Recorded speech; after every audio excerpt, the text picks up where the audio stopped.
Hello.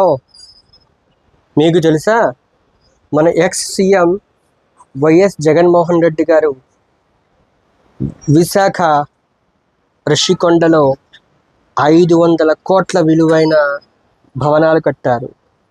ఈ విషయం మీకు ఎప్పుడైనా తెలుసా? ఈ రోజు వరకు ఎవరికీ తెలియదు. కడితే తప్పేంటి? తప్పేంటా?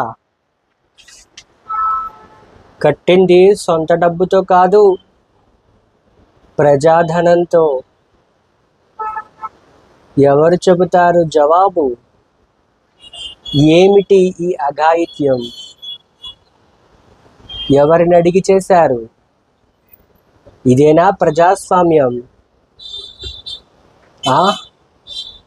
ఇదేనా పాలన? చెప్పండి.